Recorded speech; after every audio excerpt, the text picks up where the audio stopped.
Hello दोस्तों, कहानी की इस नई सीरीज में आप सभी का स्वागत है। आज की इस कहानी का नाम है बुद्धिमान किसान। यह एक बेड टाइम स्टोरी है। अगर आपको हिंदी कहानी, मॉरल स्टोरी इन हिंदी या बेस्ट स्टोरीज इन हिंदी देखने का शौक है तो इस कहानी को पूरा जरूर देखें। एक गांव में गोपाल नाम का किसान रहता था। परिवार में उसकी पत्नी और 2 बच्चे, यही उसका संसार था। गुजारा करने के लिए वह अपने छोटे से खेत में फसलें उगाता था और उन्हें बेचकर अपना और अपने परिवार के लिए 2 वक्त का खाना जुटा पाता था। कहने को उसके पास इतना धन नहीं था, लेकिन फिर भी वो काफी खुश था। एक दिन दोपहर को गोपाल अपनी पत्नी के साथ खेत पर खड़े होकर कह रहा था, हे भगवान, अगर बारिश हो जाए तो इस बार सभी किसानों की फसलें अच्छी हो जाए। हाँ, सही कहा आपने। अगर बारिश हो जाती है तो इस बार काफी अनाज हम किसानों के पास आ जाएगा। बारिश की आस में किसानों की उम्मीदें टूटने लगती है, लेकिन बारिश की एक भी बूंद जमीन पर नहीं गिरती।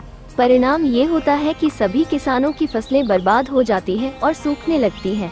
गोपाल की फसल भी पूरी तरह बेकार हो जाती है। ये देखकर गोपाल कहता है, हे भगवान, इस बार किसानों का बहुत नुकसान हुआ है। फसलें पूरी तरह नष्ट हो चुकी हैं। मैंने तो इस फसल और बच्चों की पढ़ाई के लिए कर्जा भी ले रखा था। अब मैं इस कर्जे को कैसे चुकाऊंगा? ये देखकर गोपाल की पत्नी गोपाल को सहारा देते हुए कहती है, कोई बात नहीं, अब जो होना था वह तो हो गया। हमारी पड़ोस वाली दीदी कह रही थी कि संतोष भैया शहर गए हैं। हो सके तो आप भी शहर चले जाइए। शहर जाकर थोड़ा पैसे कमा पाएंगे तो कर्जा भी चुका देंगे। हाँ, अब मेरे पास केवल 2 ही रास्ते हैं। या तो मैं शहर जाकर थोड़े बहुत पैसे कमा लूं या फिर खेत बेच दूं। लेकिन मैं खेत बेचना नहीं चाहता, क्योंकि हमारे पालन पोषण का यही एकमात्र सहारा है। बाद में गोपाल और उसकी पत्नी दोनों मिलकर गोपाल के शहर जाने को ही उचित समझते हैं। अगली सुबह गोपाल शहर जाने की तैयारी करता है। वो अपनी पत्नी से कहता है, सुनो, मैं खाली हाथ शहर जा रहा हूँ। कोशिश पूरी करूँगा कि कहीं अच्छा सा काम ढूंढ लूँ और थोड़ा बहुत पैसा कमा लूँ। जैसे ही कुछ पैसे हो जाएंगे मैं तुम्हें खर्चे के लिए भिजवा दूंगा। आप मेरी और बच्चों की चिंता मत कीजिए, हमारा खर्चा ही कितना है, और फिर बाद में कुछ दिनों के लिए मैं मायके भी रहूंगी। आप अपना ध्यान रखिए और शहर जाकर पैसे कमाइए। गोपाल के जाते वक्त गोपाल की पत्नी उसे कुछ पैसे देती है। ये पैसे कहाँ से आए? मैंने थोड़ा थोड़ा करके ये पैसे जमा किए थे अपने बुरे वक्त के लिए। अब शायद इनका सही वक्त आ चुका है। गोपाल थैला उठाता है, इसी में उन पैसों को रख लेता है और शहर के लिए रवाना हो जाता है। शहर पहुंचकर वो काम ढूंढना शुरू करता है।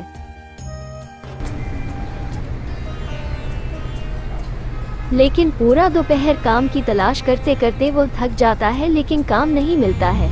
उसके बाद वो सिटी पार्क में बैठ जाता है। वहीं पास में 2 जेब कतरे आपस में बात कर रहे होते हैं।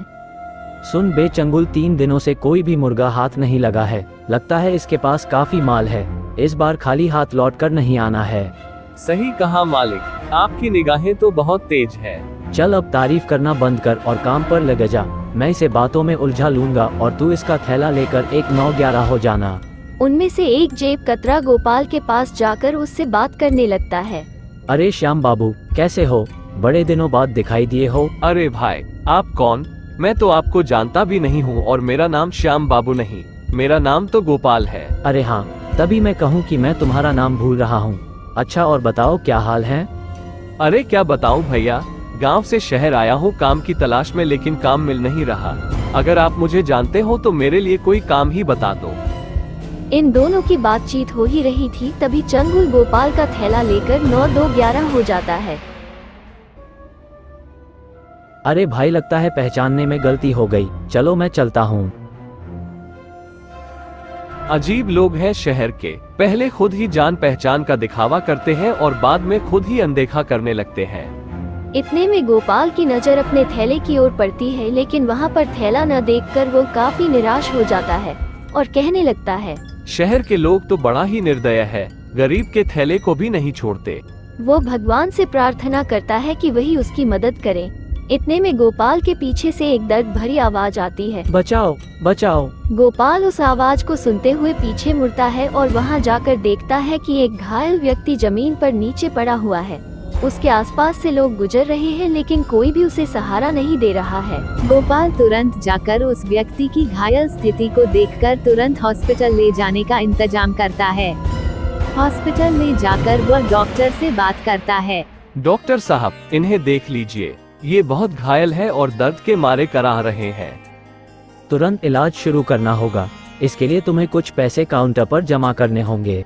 डॉक्टर साहब, आज सुबह ही मैं शहर आया हूँ काम की तलाश में, लेकिन काम तो मिला नहीं, ऊपर से मेरा थैला भी किसी ने चुरा लिया। मेरे पास अब कोई पैसा नहीं है।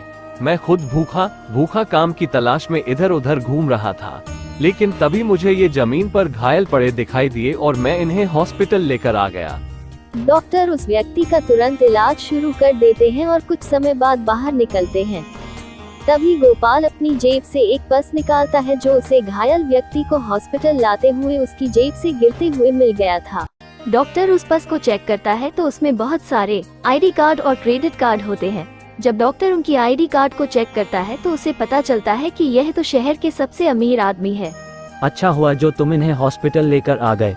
तुम जानते हो ये शहर के सबसे बड़े आदमी हैं?